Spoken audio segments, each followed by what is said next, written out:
Hello, everyone. Give everyone a minute to filter in. Great to see you all. Hope you're having a wonderful morning or early afternoon.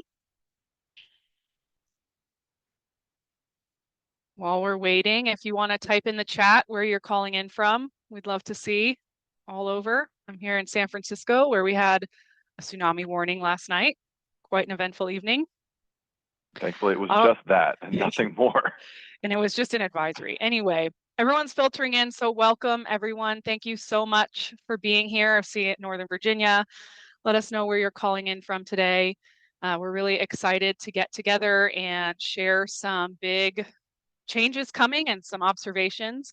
Before we dive in, my usual logistical announcements, please feel free at any point to chat or ask questions in the Q&A.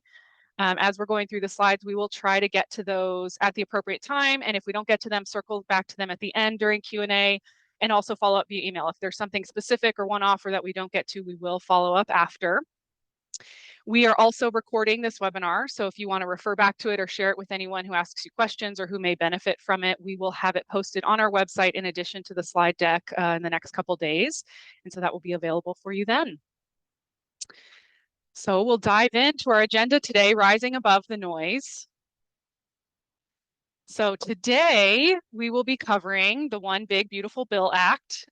Hopefully that's why a lot of people are here to talk about the tax changes coming up.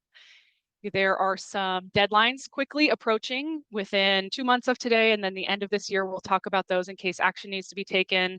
Overview of a lot of the changes that have been made and actions that we as a financial planning team will specifically be taking and reaching out to clients where we believe action is needed.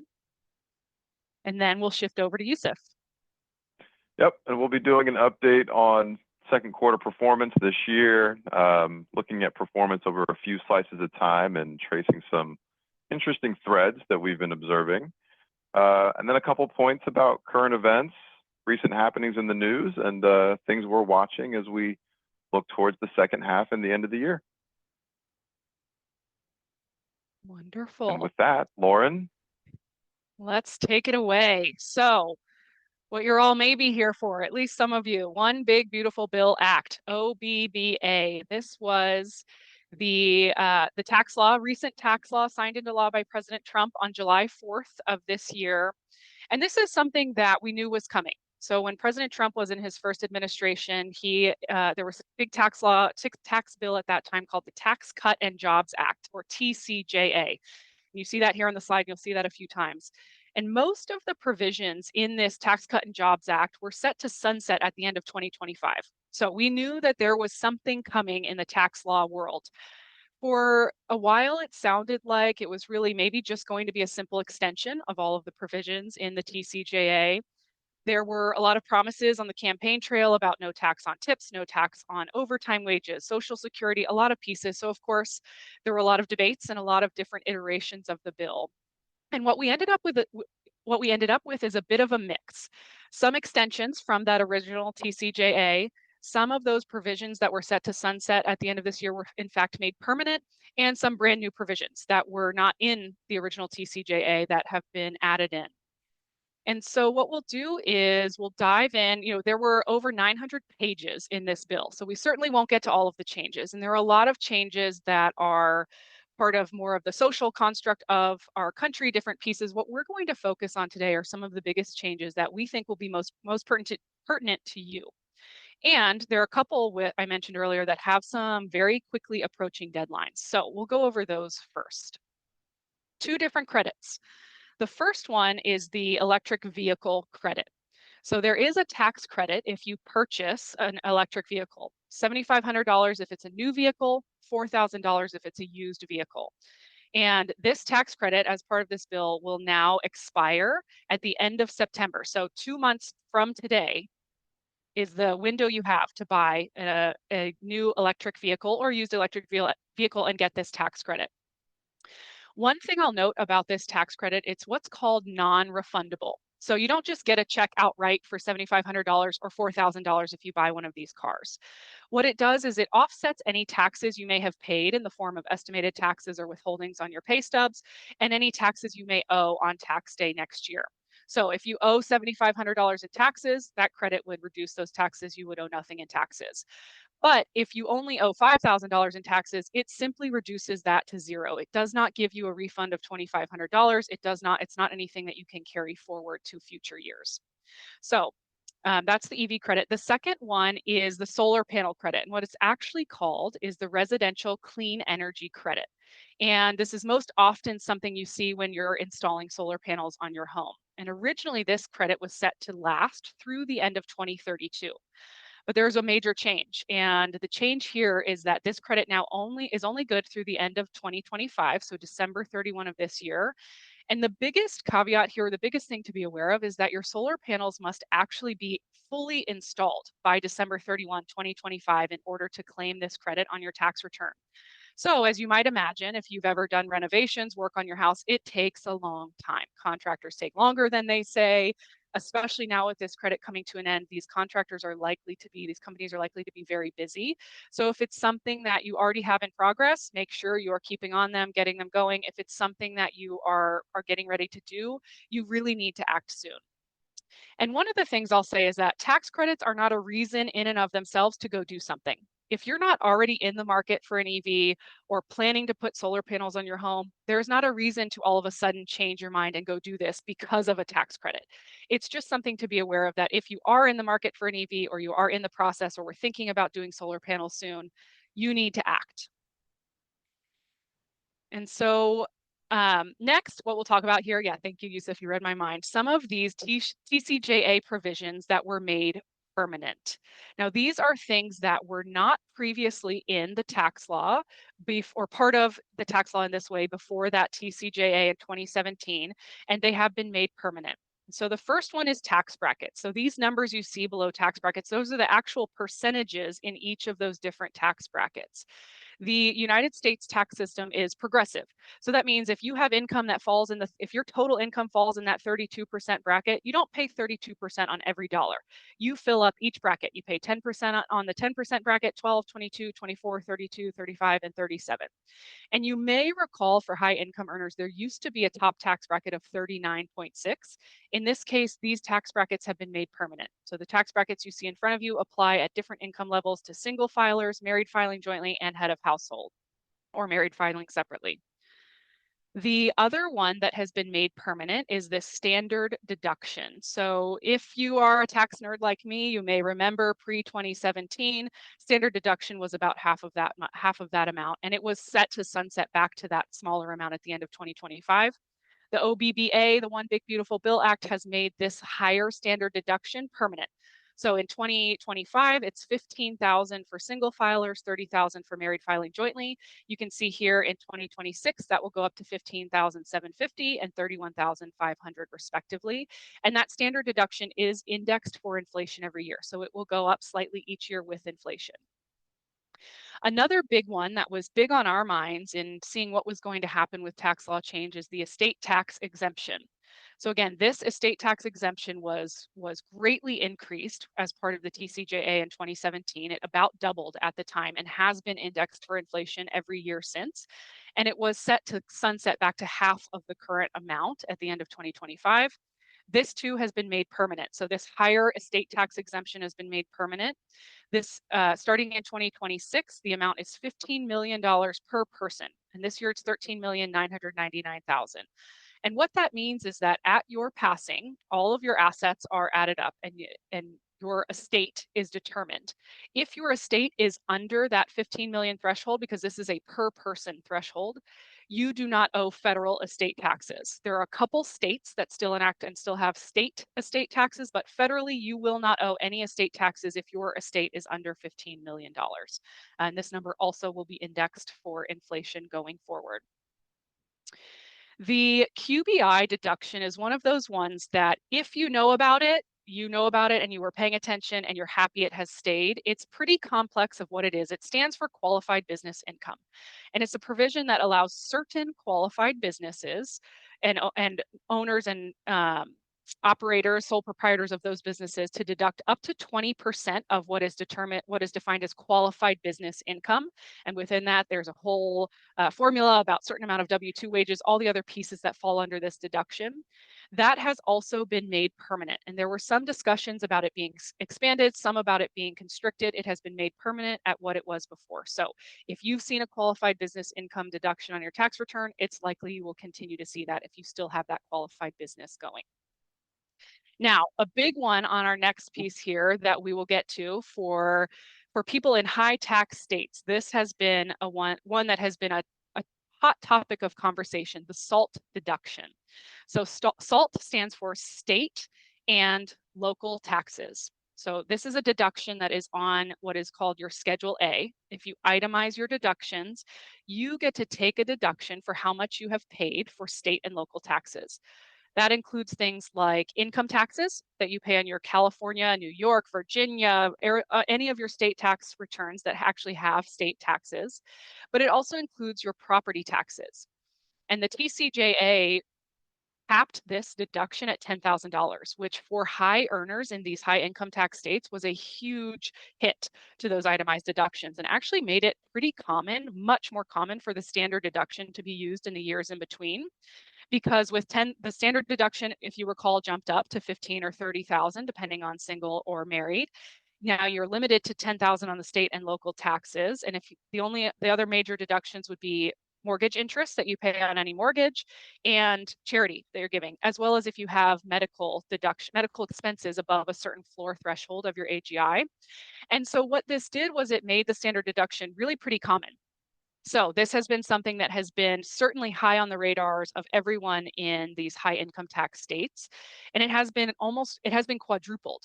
So the limit is now $40,000. You can deduct up to $40,000 of your state and local taxes. Now, of course, you have to have actually paid $40,000 to be able to deduct. So you can only deduct what you've actually paid in state and local income taxes and property taxes.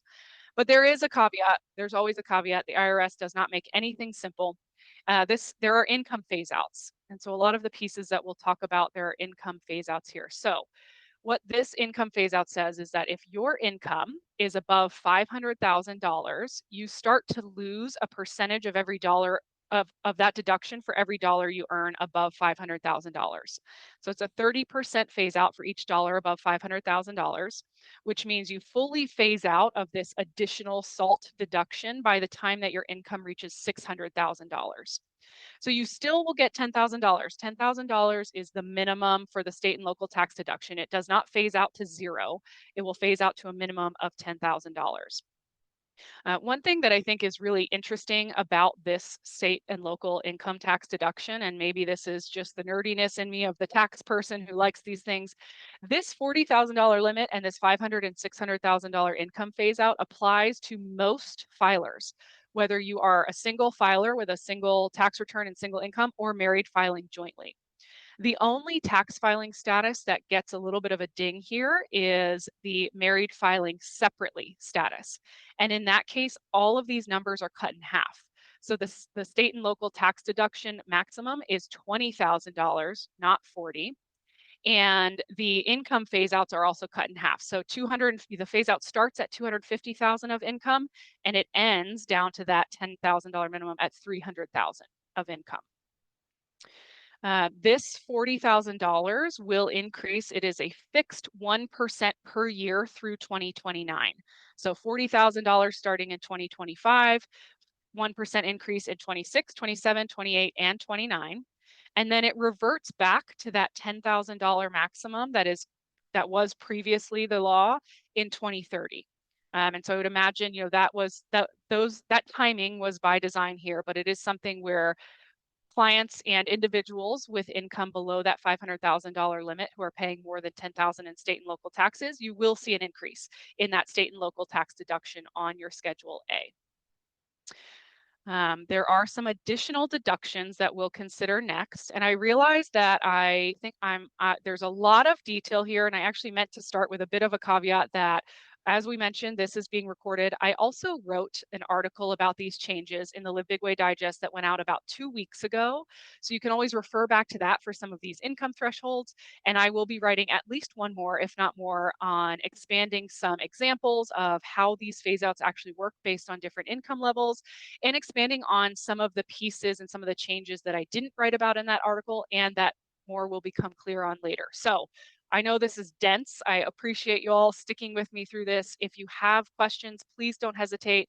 I've got the Q&A and the chat up here, so I will see them come in and we can chat about them. And then there are other written resources here to, if you feel like diving back into any of the nitty-gritty. So another big one that we talk about often with clients is charitable giving. Now, charitable deductions are also on that Schedule A. I was mentioning your itemized deductions. If you itemize your deductions, any charitable giving you do is deducted on that schedule, and you put in the amount that you give to charity.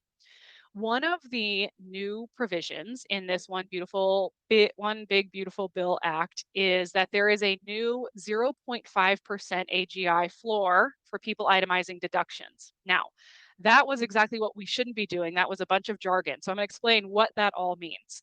AGI stands for adjusted gross income. So that is your total income minus your deductions.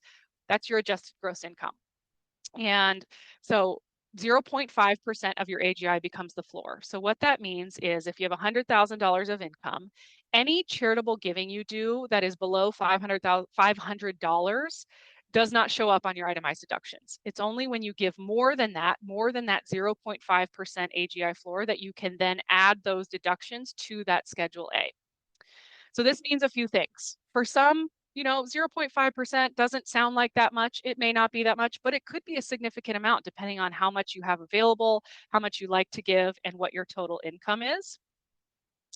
And so 2 things.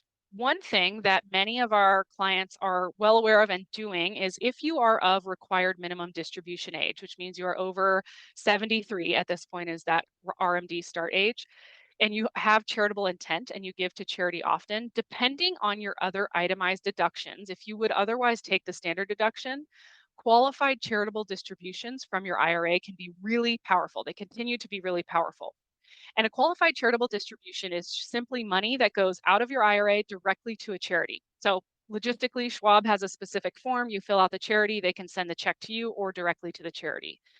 And this is powerful in 2 ways. The first way is that it actually counts towards your RMD. So it helps fulfill some of that required distribution. But the second way is that it is not a taxable distribution from your IRA. So if we think just from a tax return standpoint, if you must take out $50,000 from your IRA and report that as taxable income, but instead 10,000 of it goes to charity, you actually only have $40,000 of taxable income from that same $50,000 distribution from your IRA. Thereby, it really gives you a dollar for dollar deduction on your taxable income for how much you give to charity. So that the qualified charitable distributions, or QCDs, remain really powerful and something that we are already doing with many clients and continue to think about and talk about. And we'll actually be doing some updated analysis to make sure that we're chatting with you about whether it makes sense and if it makes sense given your status with required minimum distributions and charitable giving.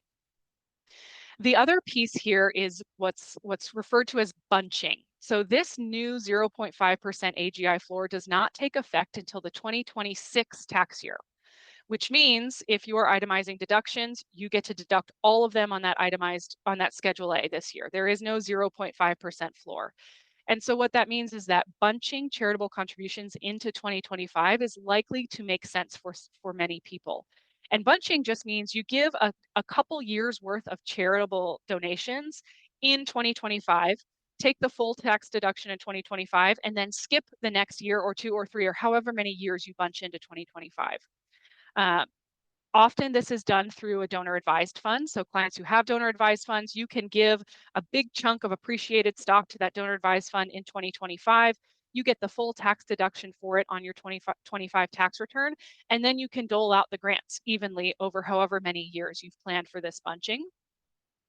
So part of what I'm hoping to share today and share with all of you for expectations is that we will be doing specific reviews, especially for clients, of course, who already are in this bunching phase because of the higher standard deduction, but for all clients who have charitable donations, we will be doing a review and seeing, does it make sense to do some additional gifting this year with the idea that you're bunching and doing 2025, front loading a couple years and then skipping a couple years and taking that standard deduction. So you can expect to hear from us more, again, in the Live Big Way Digest on this, but also one-off emails if we believe that you need to act, or if we've looked and we don't think you need to act. So that's a big piece on this charitable deduction. I do see one question here that I'll come back to in a moment. The second charity-related deduction is a deduction for non-itemizers. So those of you who are taking the standard deduction, you may recall, you may not, the last time we did some big tax law change stuff like this was during COVID. During the COVID, the CARES Act had a temporary provision where you could take a deduction of $300 single or $600 married filing jointly for cash contributions to charity. And that was specifically for clients, for taxpayers who do not itemize deductions and instead take the standard deduction. Well, that's back and it's been increased and it's been made permanent. So currently in the current law, if you do not itemize your deductions and you instead take the standard deduction, but you still give some money to charity, you can take a deduction of $1,000 if you are single, $2,000 if you are married filing jointly, which is what that MFJ stands for, married filing jointly. Now, two caveats, it must be a gift made in cash and it must be made directly to a charity. So gifts to a donor advised fund, for example, do not qualify. So this is another thing that we'll be looking at in our reviews is where clients are taking the standard deduction, but also giving to charity, making sure that $1,000 or $2,000 of that is done in cash directly to a charity. So something that we are paying attention to. And one piece that's also there is it must be a 501c3 charity. And so that's something we can help you make sure. Most of them are, there are some other professional organizations that qualify for other types of deductions, but would not qualify for this deduction for non-itemizers. One thing I will comment on the question here is, does the One Big Beautiful Bill Act have an impact on AMT? AMT is the alternative minimum tax, and it is a kind of a parallel tax system that is run that is triggered when you have significant what are called AMT add back items that are not taxable on your traditional taxes, but are added back in for the additional minimum tax. The answer is yes. The One Big Beautiful Bill Act does have impact on the AMT, and that is one of the pieces that will be in my next piece in the Live Big Way Digest of how that impacts it. It's mostly the impact on the various income thresholds that are then used for calculating AMT tax. So AMT is complex. It is a beast. We are thankful for all the amazing tax professionals we work with and collaborate with for clients. I was just having a conversation this morning about incentive stock options and how those affect AMT and the calculations and all of the considerations throughout the year. So that the answer is yes, it does affect it slightly, and I'll have more details on that in the next piece that you see in the Live Big Way Digest specific to this One Big Beautiful Bill Act. Some other deductions to talk about, as I mentioned earlier, the IRS cannot make anything simple, and they're the ones implementing these tax law changes that come through our government. So for the way that itemized deductions work, or that deductions in general work, is that when you have income and you are in a certain tax bracket, your dollars, as I mentioned, we're getting taxed in all of those brackets all the way up.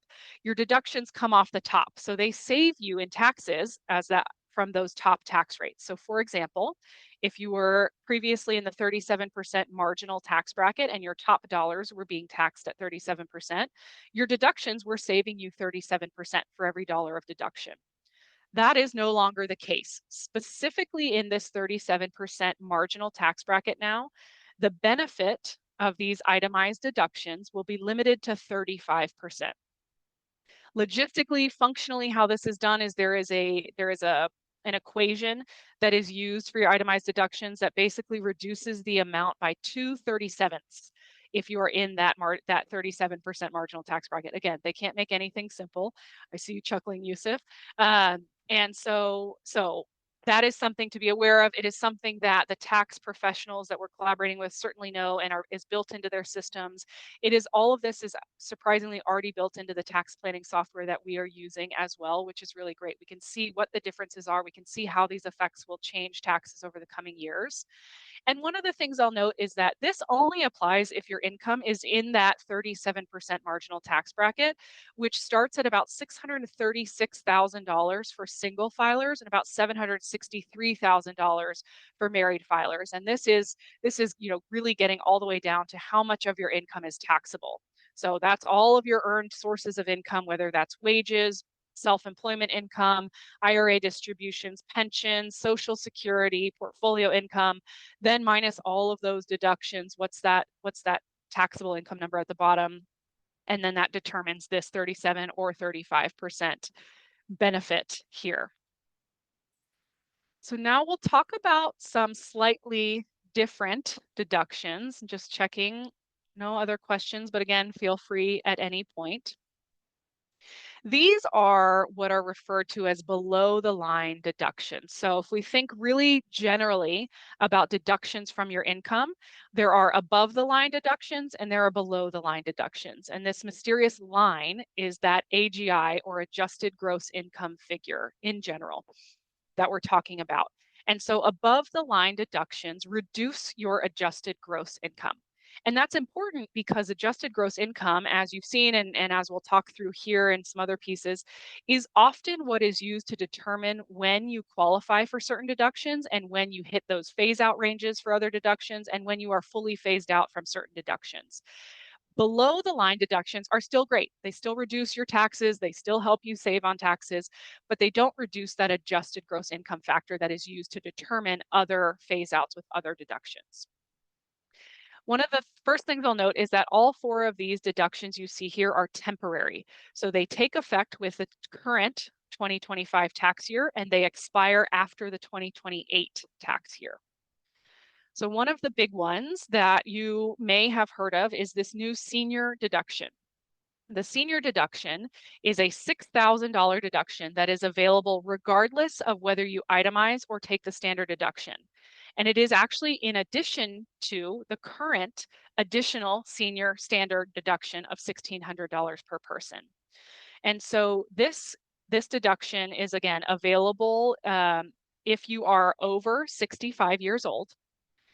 However, there are income phase outs. And so in this case, if you are single, so if you're a single filer, if your income is over $75,000, you start to phase out how much of that $6,000 credit that you get, $6,000 deduction that you get, and you fully phase out, AKA you would have zero senior deduction if your income is over $175,000. For married filing joint filers, those numbers are 150,000. So if your income is below 150,000, you get that full $6,000 per taxpayer over 65. And if your income is above 250,000, you fully phase out. You would have zero deduction. And in between that 150,000 and 250,000, it ratchets down. So you phase out of how much you get to claim of that $6,000 senior deduction. The next one we'll chat about here kind of go together, tip income and overtime wages. So these were two major campaign trail promises from President Trump. He mentioned that there would be no tax on tips, no tax on overtime wages. Not quite where we ended up, but this was certainly included in the bill and was a big part of the conversations and final output here. So for tip income, up to $25,000 of tip income can be deducted from your tax return if your income is below $150,000 for a single filer or $300,000 for married filing jointly filers. So of course you have to have at least $25,000 of tip income to deduct that full amount. You can't deduct more than you actually get in tip income, but if your income is below those limits, you can deduct up to $25,000 of tip income. There are, as with all of these, there are caveats. This has to be tip income that is actually reported on your various tax forms. It has to be known. It has to be reported by the employer. Similarly, overtime wages. There is a new deduction for overtime wages. So similar, it is $12,500 per taxpayer, up to $12,500 $12,500 per taxpayer, and it's subject to those same income limits. So if your income is below $150,000 for single or below $300,000 for married filing jointly, if you both have overtime wages, you can both deduct up to $12,500 each of overtime wage. And that overtime wage is really the overtime portion of your wages. So if you get paid $20 an hour and your overtime wage is $30 an hour, it's the $10,000 of actual overtime there that would contribute to that amount you could deduct. I see a question here on back to the senior deduction. If you are married filing jointly and one person is a senior and one person isn't, that $6,000 senior deduction is based on per person. So the one person who is over 65 would qualify for that $6,000 deduction if their income limits are below, or that 6,000 would be phased out if the income is between the phase out range. And then at the point at which the second person is over 65, then it would become $12,000, so 6,000 each there. And then one other piece here is this qualifying loan interest, and this is qualifying auto loan interest here.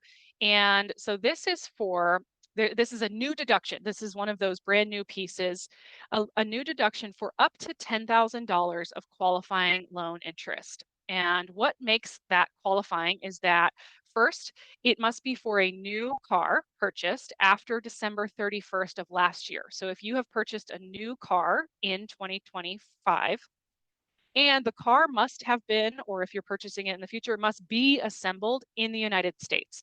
So it's not that it's fully produced in the United States, but it must be assembled in the United States. And there is a list of which cars qualify out there that we certainly, if you bought a new car this year, or if you're in the market, we can send you that list so you can see if your car qualifies. One of the interesting pieces here is that there is note that if you refinance a loan for a car assembled in the US and the loan balance does not increase, it does appear that you actually could qualify to deduct your loan interest in that case. So that's something that could be of interest to look at if you have a recently purchased car before 12/31/2024, and you're able to refinance that auto loan without changing the loan amount at all, which may be hard to do, may require some out-of-pocket money. So we can look at whether that makes sense, whether the tax savings would be worth it for you. Um, as with all tax law change, there's often confusion and misinformation, misinterpretation. And so I think especially in this day and age of constant media, it's social media and all of the access to information, there often are a flurry of people who are assessing and reading and going through this bill. And I personally did not read the 900 pages, but I have some very trusted experts who I know did. And I benefited from taking all of their summaries and learning from them. But that's not always the case. Sometimes there's misinformation and sometimes there's confusion. And so we'll talk about one of those pieces next. And you may have heard about this. If you are claiming Social Security benefits, you may be wondering, wait a minute, I think I saw something that my Social Security is no longer taxable. Unfortunately, that is not the case. In fact, nothing changed with Social Security in the way that it is taxed, in the way that it is assessed on your tax return for how much of it is taxable. So again, if you're claiming Social Security, you may know that up between 50 and 85% of your Social Security benefits are taxable. And it depends on your other sources of income and how much they are, and that determines how much of that Social Security benefit ends up on your tax return as taxable. None of that changed. What happened is that the Social Security Administration, with good intent, sent out a notice that they estimated that 90% of Social Security recipients would no longer pay tax on their Social Security benefits. And this was taken probably quickly and by a lot of different sources as, oh, no more Social Security for most people, or no more tax on Social Security for most people. Unfortunately, that's not true. What they were looking at is looking at the average level of income for most people receiving Social Security benefits, realizing that most people on Social Security benefits are over 65 and would qualify for one or both of those senior deductions and may not be over those income thresholds to phase out of that senior deduction, and looking at the average level of benefits that these recipients were receiving, noting that that senior deduction could wipe out a significant portion of the taxes that they otherwise pay on their Social Security income.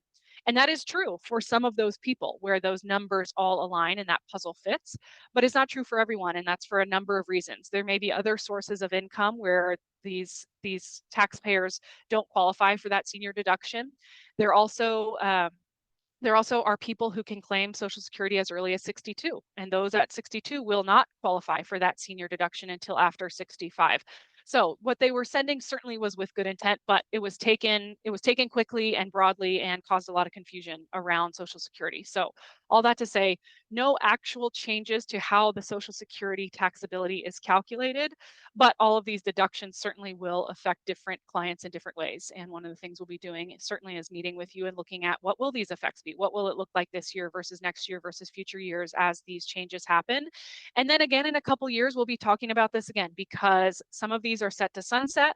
There will be a different administration. There will be, some of these specifically are set to sunset right around midterm elections. So it's become quite a political piece of determining what the next tax law changes are, when things phase out, how it's going to be addressed and how it's going to be assessed, the effect on the deficit, all of those pieces. So, it's been a while since I've been jazzed in talking about these tax law changes because it was all happening in Trump's last administration with the Tax Cut and Jobs Act, and then a lot during COVID when there were a lot of stimulus packages going out with a lot of tax changes. So, I'm jazzed about it. I love it. I'm the tax nerd around here, one of them. There are others.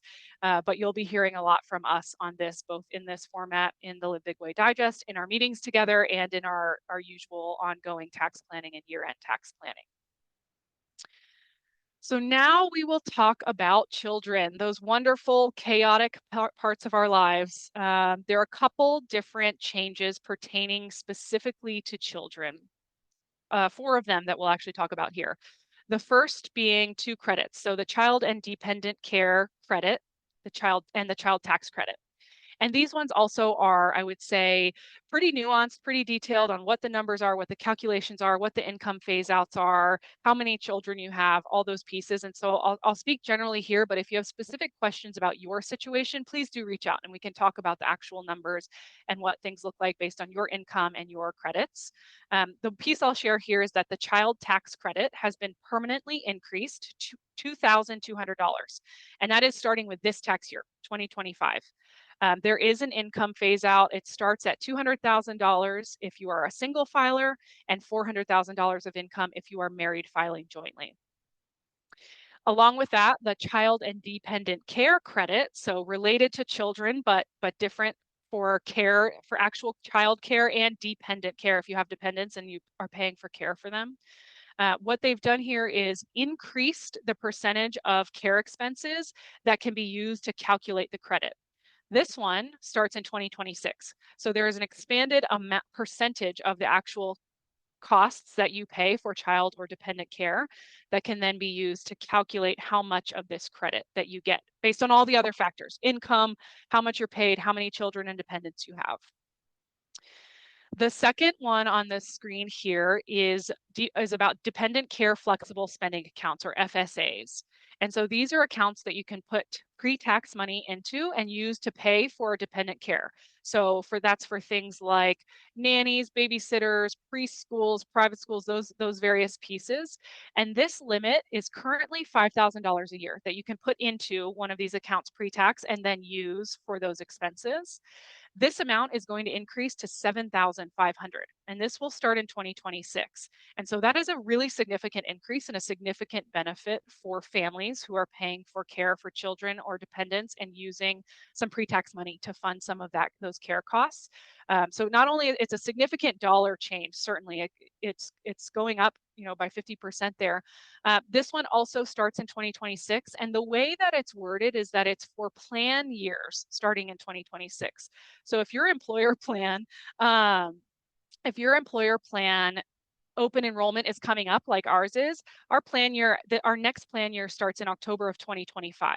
So this will not take effect in our employer plan and for our employee benefits until October of 2026, because that is the plan year that starts in 2026.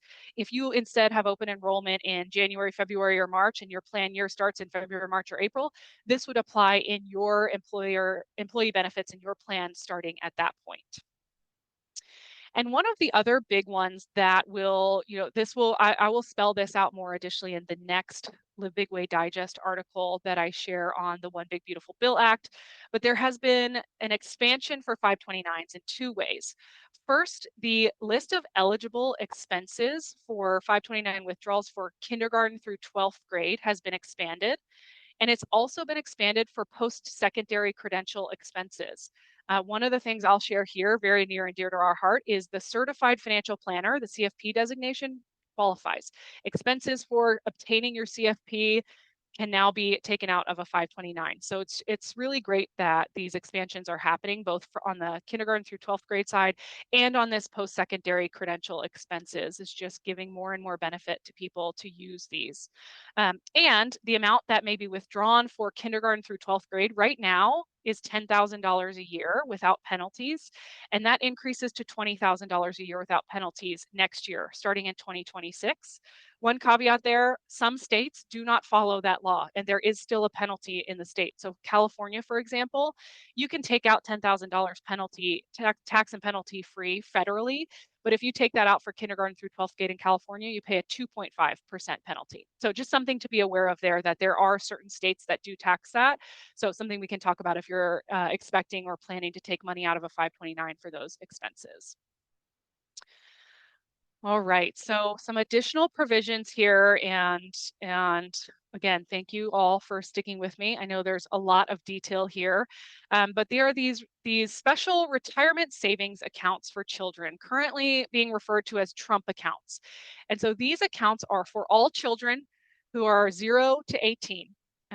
They are before the children turn 18, you can contribute up to $5,000 a year to this account for each child. This $5,000 a year, similar to IRA and Roth IRA contributions, will be indexed for inflation. So you can expect that $5,000 to go up a tiny bit each year. One of the things that's really going to be beneficial about these accounts is that there is no earned income requirement. So right now, if you want to open a Roth IRA or an IRA for a minor, you certainly can do so, but they must have earned income in order to be able to contribute. In this case, $5,000 a year can go in no matter what. So you can have a 1-month-old who certainly isn't going to be earning any income, and you can put in $5,000 a year for them every year until they turn 18. One of the interesting pieces here is that up to $2,500 can be made, $2,500 worth of contributions to this account can be made by the child or parent's employer. So employers could offer this as a benefit to contribute to these accounts on behalf of employees' children, or children as they're working, their employers could contribute to this. And that it does appear right now that $2,500 counts towards the annual $5,000 limit. This is one of the provisions that I would say was less thought out or planned out when it was put in here. There still is a lot to be seen about how these will work, where these accounts will be able to be opened. Some of the rules are that they can only be invested in index funds. There can be no other types of investments allowed. So it is going to be a separate type of account that these custodians are going to need to figure out, and that the IRS is going to need to clarify. One other piece that was put into the bill is that there is a pilot that ideally that stated that for every child born between 2025 and 2027, that the government will actually seed these accounts with $1,000 per person, per child. And so that's something too that remains to be seen. How are they going to do this? Are they automatically going to open these accounts when children are born, or are the parents going to open and contribute and then request $1,000 credit from the government? So there are a lot of details here, a lot of things that remain to be seen, but it could be a really quite beneficial savings opportunity for children to seed their retirement funds after they turn 18, by the way. So no distributions whatsoever between 0 and 18. After they turn 18, these accounts appear that they will be treated like IRAs. So retirement accounts where you can't take money out before retirement age, but that money grows tax deferred. So again, lots to be seen here. A question here about capital gains changes. No direct capital gains changes happening here. There, I would say, are kind of indirect capital gains changes in that each year, the threshold above which you enter into the next capital gains tax bracket does increase with inflation. So there will be changes like there always are there. So currently there are 3 capital gains tax brackets federally. There's the 0% bracket, the 15% bracket, and the 20% bracket. And so if your income is below certain thresholds and you have capital gains, which sit on top, you pay 0% on those gains. If you bump above the 15% bracket, any capital gains above that, pay 15%. If your income is high enough that you bump above the 20%, you pay 20% on those capital gains. So I've mentioned a few times, but what can you expect from us going forward? And so this is similar to what I said. In the next edition of the Live Big Way Digest on this tax law change, I plan to include some actual examples to show you how do different income levels affect these various phase outs. So whether that's the senior deduction, whether that's that 37 to 35% itemized deduction for high income earners, the state and local tax 40,000 deduction, some examples there. And some further expansion on that above the line versus below the line deduction types, because I didn't include that in my first piece. And as we learn more about these Trump accounts and how they will actually work, you can expect to hear more from us on those as well. And then the final thing is that, of course, our usual year-end tax planning, but it's going to start way sooner. It's already in progress. It's only July 30th. You would say year-end planning. It's starting based on this tax law change, and the year end will be here before we know it. So that year end planning will include all of our normal assessments and evaluations like Roth conversions, or if there are losses to be harvested that need to be harvested to help offset gains, which Yusuf will talk about. There aren't many of those right now. Things are going well. But also looking at these new deductions. So whether the charity bunching makes sense, or some additional QCDs, or starting qualified charitable distributions if you are newly of required minimum distribution age. And then also looking at these phase outs of whether you may qualify for some of these new deductions or whether they won't apply to you based on income levels. So now that I inundated you all with all this tax information, again, please feel free if you have questions, shoot them in the Q&A in the chat. I can circle back to them at the end if we have time. I can follow up one-on-one via email, and I'll also write up answers to some of these questions to go along with the webinar that we post on the website. So lots more to come on this. Hopefully a helpful overview of some of the biggest piece. One quick question I see it here is, does the children's savings account gain interest? Yes, so this account would be invested in index funds. So these index funds track an index. So for example, one you may be familiar with, S&P 500, it appears that there will be a certain list of or type of index fund that is index funds that are allowed in these accounts, and then you could build the model from that. So if we were helping, we would help build a model of index funds that hopefully gets as much broad global diversification with those tilts to small company and value stocks that we believe is the best approach for the portfolio. And then those will grow with the market over time. So yes, they will grow over time. But there's no guaranteed interest rate or anything like that the government is handling. And with that, Yusuf, I will turn it over to you. Off we go. And we'll share a few updates, nothing crazy here, but giving you a sense of how the portfolio has performed, our portfolio of stocks, I should be specific. All of the positions listed here on the left, this is isolating just the second quarter to start our conversation here. You'll notice at the top, international, emerging markets, which are non-US, international. The positions invested outside the US in your portfolio have dominated. This is true in the second quarter of 2025, and it's true of the year as we zoom out and look at a broader picture.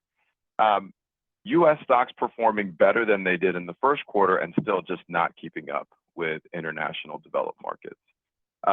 Positive returns across the board, and always happy to be able to report that kind of good news. But just how dominant have the international stocks been as of late? Well, interestingly, they've been doing so well, they've actually changed the way the narrative around performance has been observed. Over the past several years, it's been S&P 500 over everything.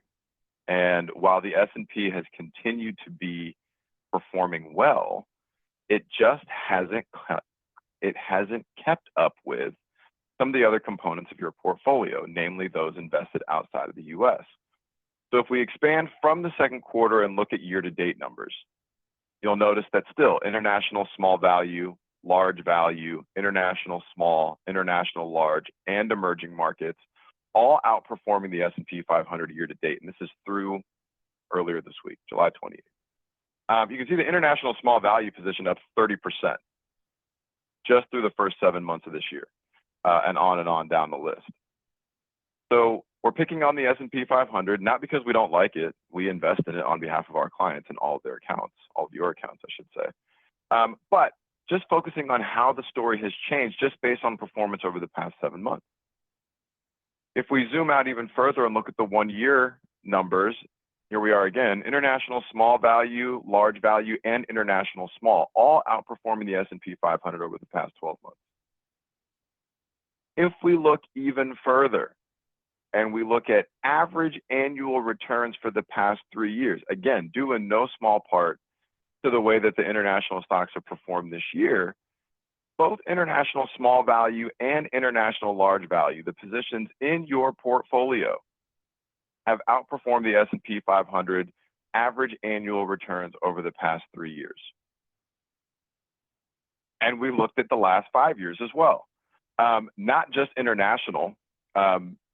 Anyone who's ever sat in on one of these webinars, or if you've been a client of ours for some time, you know that we tilt the portfolio in favor of small and value stocks.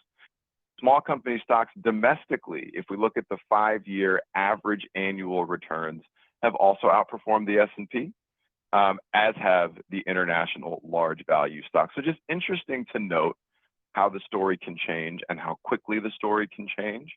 And yet another, kind of reason for why we make sure that our clients' assets are broadly diversified. Because when things change, they can change quickly and dramatically, and you want to make sure you're positioned to capture growth wherever it emerges, whenever it emerges.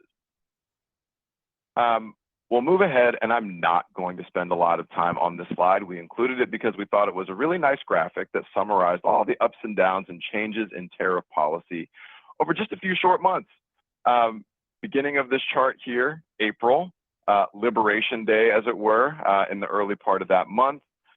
You'll remember the big board with all the reciprocal tariffs that was presented, and then changes in policy over the past 3 months. And there have even been some changes that we've observed this month. This chart here ends at the end of June. Even this week. Even this week. We'll note that on the good news, or on the side of the ledger where we're weighing good news, trade deals with Japan, the European Union, and the UK, fabulous. What we're watching for and waiting for, progress with China. And we've been hearing some updates throughout the week. We know there's still work to be done. When that agreement is hammered out, I think markets are going to breathe a sigh of relief. Until then, we'll keep watching. But in the interest of time, we'll press on here. Of course, this slide will be available both in the recording and in the PDF that we post online. So if you want to spend more time with this particular visual, you'll have ample opportunity to do so. But you know me, I love a good line graph. And so we wanted to make sure this visual was included in this webinar as well, because we wanted to continue a discussion we've been having with clients. We've written pieces about this. We've gotten a lot of questions in meetings. What does it mean for me that the US dollar is weakening relative to other currencies around the world?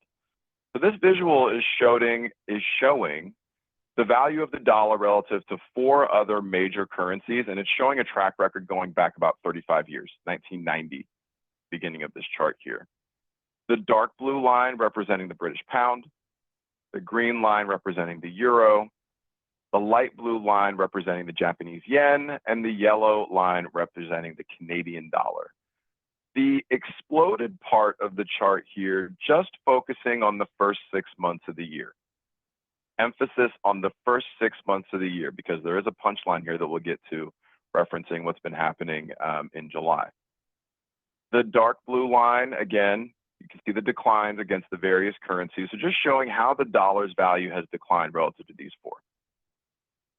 If you'll note, however, if you look at this within context, the decline we're seeing in this small subset kind of inconsequential when we compare it against other movements that we've seen over the past 35 years.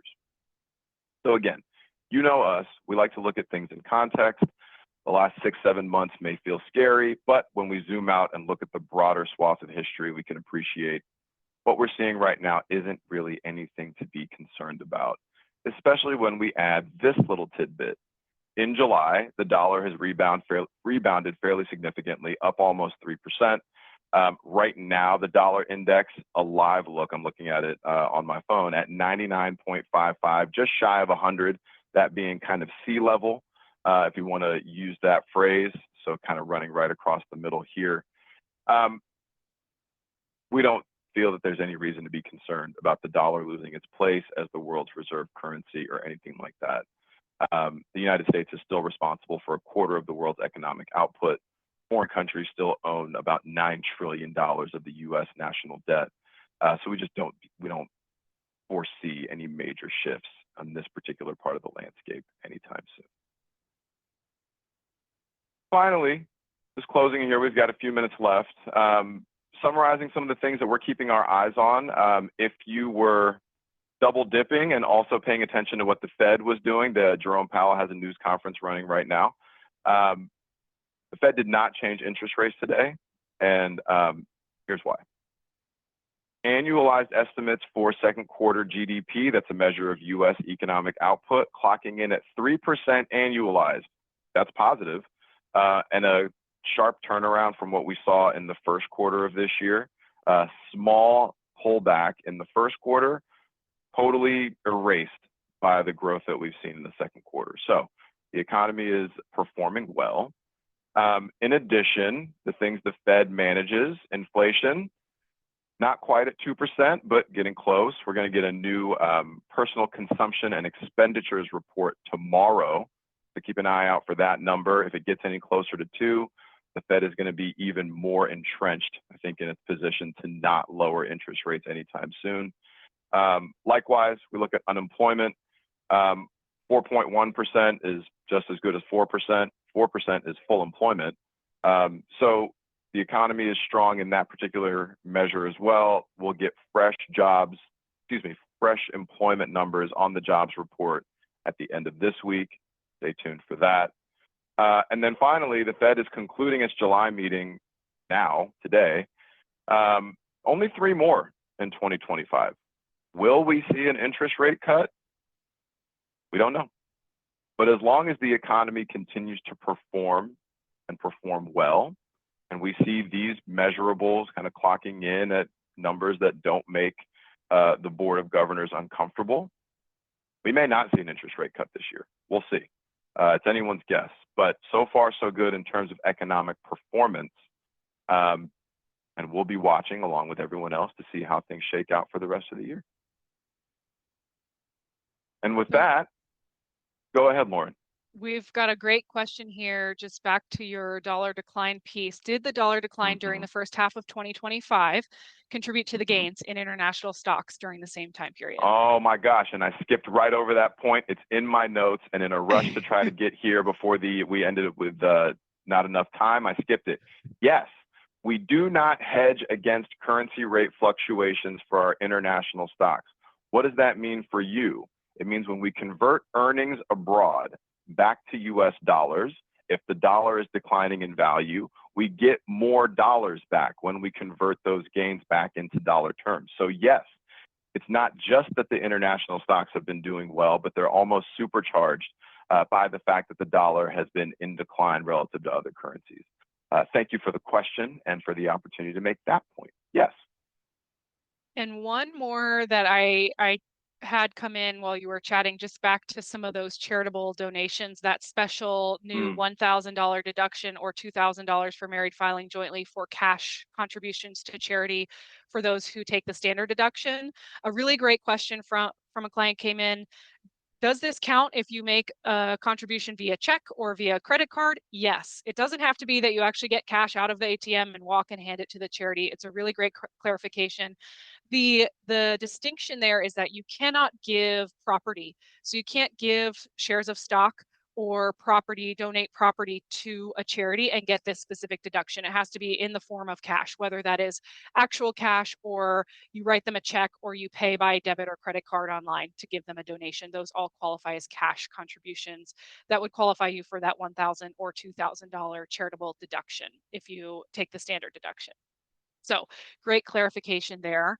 And we don't currently have any other questions that come in, but we'll give it another 30 seconds or so and see if any come in. And just to reiterate again what Yusuf shared, this recording will be on our website shortly, along with the slides. And I've kept note of the questions that have been asked during this, so we'll do a quick write-up so that anyone who wasn't here or just looks through the slides and wants to read the questions can see the answers to those. And then you can definitely expect to see more from us on all of the OBBA implications and additional detail and examples coming out shortly. So if you have any questions that you didn't have a chance to ask or you didn't ask or that come to you as you're marinating on everything we shared today, please don't hesitate to reach out. We are thinking about all of these things all the time and love to be a resource. And with that, we are perfectly on time and there are no additional questions. So thank you all so much for joining us today. Hope you have a wonderful rest of your afternoon and we will talk again soon.